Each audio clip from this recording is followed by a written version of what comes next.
My name is Mike Brown, and I'm a young urban professional who lives in Cambridge. And so I'll be talking to you today about this series of 30-day lifestyle experiments that I did a couple of years ago.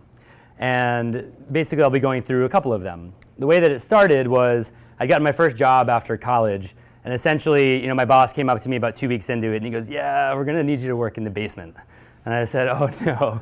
And so this was kind of like my first, foray into the working world after college. So 3 years later, I turned 25, and then I had a quarter-life crisis. I was commuting to work in the dark, I was working underground, and then I would commute home in the dark. So I kind of said, oh no, like 10 more years of this, what is that gonna kind of be like? So in searching for inspiration, I started binge watching TED Talks, while I was eating breakfast before work. And so I got kind of tired of watching other people do interesting stuff and talk about what they were doing, and decided I want to kind of break out on my own and do something interesting. So I started a blog where I took 30-day segments for an entire year and analyzed different aspects of my daily life. So everything from being a vegetarian to tracking my sleep and doing a Kickstarter. The first one that I did was to try and live an entire month without producing any trash. So this is the kind of world we live in where you get a side of styrofoam with your iced coffee. And so everywhere that you turn, there's just ways to produce trash, including just going to the grocery store, and everyone's kind of seen this before where you kind of just see stacks and stacks of meat in styrofoam, wrapped in plastic, and all of that kind of stuff. And so everywhere you turn, there's just ways to consume and produce trash. So avoiding it was hard, including getting things like a slice of pizza. I either would go to the counter and say, put that slice of pizza directly onto my hand, and I'll just take it without a box, or embarrass my girlfriend at the time by bringing a piece of, a Tupperware there to the restaurant. So another thing I did that involved eating was I built a compost. So there's about a ½ pound of red regular worms in this compost that I built for about $10 and put it underneath the sink in the kitchen. And so now I've quantified my garbage for a month. I had some oops scenarios where I would fill a small plastic Ziploc bag, and Americans produce 130 pounds of trash a month. And so it was pretty hard to kind of actually stay within this small Ziploc bag. So some things to learn from this experiment was that the things that you do all the time, like eating and drinking, lead to a lot of trash. So if you can reduce that by using a water bottle or a travel coffee mug and recycling those things, that can actually have a huge impact. So one of the months, number 3, I turned 25, and I wanted to decide whether or not my life after work was actually kind of what I wanted it to be. I had student loans, so I couldn't exactly not work, but could the outside of work life be fulfilling? So I used an app that was meant for diabetics to randomize their insulin. So it would ring once an hour, every hour, and I would just have to take my phone out and take a picture of whatever I was doing, which ended up a lot like this. It was either on my computer or outside. And so what I found was that I spent most of my time actually indoors, I spent nearly a third of my time outside and or with friends. And so I was actually kind of living my life outside of work as best I could. So in that same year, I had lived in the same apartment for a second year for the first time ever. So I was kind of afraid that I was all of a sudden settling down and I was just gonna acquire a lot of stuff. So I took inventory of everything I had. This is an image of all of my outdoor gear. It's kind of piled on my bed. I had 3 bikes, 2 pairs of skis, a snowboard, 2 tennis rackets, despite not playing tennis, and 100 items. So if I was going to go down to 100 items total, starting out with outdoor gear at 100 was tough. The toughest thing, though, was the kind of sentimental items. So I had bought a ukulele in Hawaii, and getting rid of that was really hard. It was very symbolic of an awesome trip, but I never really used it, so it wasn't too useful. So things just follow you around for years when you just own them. This was my favorite example, and it's a femur. I had an internship where we were doing orthopedic surgeries, and this thing followed me around for 6 years. So it's maybe we should kind of get rid of this and move on. So when my final tally happened at 100, it was kind of telling where my priorities were, where I had 50 items of outdoor gear and only 31 items of clothing. And so it was very telling where my life's priorities were at 25. Then the last one and most quantified thing that I did was a different exercise activity every single day to kind of challenge the assumption that you need to go to the gym in order to be fit. And so I tried a different exercise every day for 30 days and rigged myself up to a heart rate monitor and basically analyzed my heart rate over a wide variety of non-gym activities. And so I started with my max heart rate, subtract your minimum heart rate, your resting heart rate, and then you get the number of beats per minute that you have available for exercise. So I looked at my fat burning zone, aerobic zone, and anaerobic zone. And one of the more fun things that I did, which is actually a bland form of exercise, is running. So there's basically 4 ways you can make this awesome. 1, do it with friends. 2, do it in costume. 3, do it with beer at the end. And 4, do it with a couple hours of sleep, which is what this event was. I also went to Hawaii in a pretty austere location that you had to hike into. So this is me becoming one with the spirits of the ancient Hawaiians, with my heart rate monitor in tow. And then back to doing things with friends. We've got a group on to go boxing. And it turns out that it's an incredible workout, and punching things is way more fun than staring at yourself in the mirror doing bicep curls at the gym.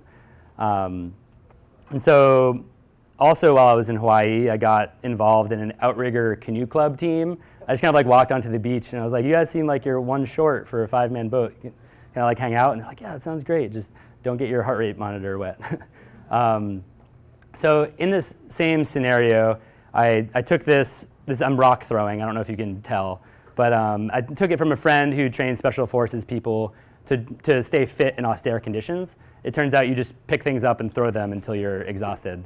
And it turns out it works really nicely. So I looked at three basic zones with my heart rate, fat burning zone, aerobic zone, and anaerobic zone. And it turned out the highest intensity exercise that I could have participated in was actually playing broomball with Social Boston Sports. So that was pretty cool. And here you can see actually my heart rate over the course of the month, minimum, average, and maximum. And it turns out there were a bunch of exercises that I did that didn't even bring me into my fat burning zone. So that was pretty telling. And ultimately, I don't have a main message here today, but really just to mostly spread the word that broomball is the fitness of the future. So thank you for having me tonight, and I'd be happy to take any questions that you guys have.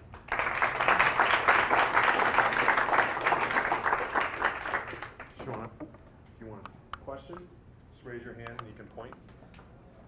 Right here. Explain a little bit about broomball. Why is that so? What was that exactly that made it the best? You're kind of just in a team. How do you play? No, so you play broomball is like ice hockey, but with no skates, and you're just on your sneakers and a few beers deep. And so you're in a team sport, which causes you to hustle a little bit more. And then you're also running around on ice, which is incredibly difficult. And so you're slipping and sliding, and your heart rate is just through the roof. I think my average heart rate was 184, which is through the roof. So, and it was super fun. And I had 3 beers beforehand. It was fine. I have a question. So you've tracked a lot of different things. Mm-hmm. Do you feel like you've learned in terms of any kind of meta knowledge on how to track? Mm-hmm. You know what I mean? That you feel like, okay, yeah, this doesn't work very well. The approach to tracking. So not specifically what you are tracking, Mm-hmm. but just kind of how to achieve what you want to get and get out of it. Sure. I don't know if there's a good approach to it or not, but I'm overly thorough and really just kind of spend a lot of time in Excel analyzing a bunch of different variables, long lists, really thorough lists, and then it all comes down to a couple of key things. It turns out is that I get a better workout with my friends, and I get a better workout when I'm outside. And so you do all this kind of Excel for what seems to be actually a pretty obvious answer at the end of it, but sometimes at the expense of being too thorough. Question from the side of the room over here. Here we go. What was the initial catalyst that got you to look outside of the box in terms of life's issues? I think I had turned 25, and at the same time, my dad had gone through his 50s and had his own kind of midlife crisis. So I was having a quarter life crisis. So I want to make sure I caught it early and did a bunch of interesting things to make sure that I was living my life the way that I wanted to. That when I would look back on it in 10 years or 20 years, that I'd be happy with how things ended up. So I'd been through kind of the 9-to-5 grind for 3 or 4 years, and so I wanted to make sure that that wasn't really affecting my life in a serious way, negatively outside of work. So I was able to keep things interesting and spice it up. So, so this was because of where you were in your professional setting, right? Sure. So did this change your professional? Yeah, so the last month that I had that I didn't talk about, I started a Kickstarter to produce this like weatherproof hammock called the Alpine Hammock. And so I eventually quit my job to sell that full time. And then we got sued for patent infringement and like shut down the company. And then I started Gear Commons for sharing outdoor equipment. And so, I'd worked in a research lab doing actually very cool work for the Army, and that like working on like full body exoskeletons, which was awesome. But we were like in a basement, so like this, but like no windows. So we actually had like a projector on the wall showing like a scene of the outdoors, just trying to deal with it. So I did that for like 4 to 5 years, and then finally quit it to do my own thing. And I've had a bunch of jobs since then, as our startup people want to do. So. What are you quantifying now? And if nothing, how do you get out? How do you get? How do you escape? Escape of quantifying thing? Oh, yeah. So I quantify right now my hours pretty heavily. So like things that are really important, fitness and like family and friends and my girlfriend, and trying to figure out like how to do all of that in a significant way. So basically like, my day looks like I, wake up like 4 hours earlier than most people do, and like track what I do in that 4 hours before I go to work. And then I have a job that like pays me full time, and I track that pretty intensely. Even like taking calls for lunch for my startup. And then when I get done, I like go to the gym and then work a few more hours on random startup related things, but more like prioritizing stuff, because I'm trying to do a startup and have a full-time job and relationships and all that kind of stuff. And so like being really like dialed as to how you're spending your time is something that I found very, very hard, but necessary. Like, what is the most important thing you could be doing right now? How much time do you have to do it? And then, I have a Google Doc that is largely uninteresting, but I could share with you, that's like basically all of my hours and how I spend it and on what projects and with what people and stuff like that. So I definitely have not escaped by any means. So if you need to escape, I can't help you. Yeah, sure, nice. In the back. So are there any rules of scalability that you've seen fellow blue ball players saw the same thing? Are you able to spread the QS launch? Yeah, we're all just like crazy fit now, which is awesome. No, I'm kidding. Yeah, so most of my friends were kind of like, they either would just like give me a hard time about it, or like, be embarrassed by me like asking for a piece of pizza in a Tupperware or whatever. And so spreading it to my friends has not really happened so much, but kind of just like being open to new experiences has been a big deal. So kind of like doing so many different things every single day for an entire year has kind of made me more like open to saying yes to just about everything. So I just said yes to like a winter camping trip in the middle of Maine somewhere, which we'll see how that goes. But so it's kind of made me more like adaptable to kind of say yes to things that seem like they're a little bit crazy and uncertain. Yeah. Over here. That's a good question. I still track my heart rate pretty regularly. So like when I rock climb, when I am running, when I'm cycling, and a lot of times when you're rock climbing, you'll like look back at it and be like, oh, I hit 192. Oh, that was when I fell. That was, like you take a big fall and then your heart rate spikes. And so like things like that are pretty interesting. I don't do a ton with it to try and stay as active as I can. I'm not training for like an Ironman or anything. So it's more just like topical awareness of like, did I hit my like aerobic fitness goal? And hockey, I play ice hockey too, and that still actually doesn't get me to where my heart rate was when I played a season of broomball, which is kind of crazy. So hockey without skates is a better workout. Rare. Huge literature on people who do recording Fitbit stuff for 20 minutes and they're done with it. How have you managed to keep going in the tracking? So I've noticed, at least for this like 1 year that I did, this was 2012.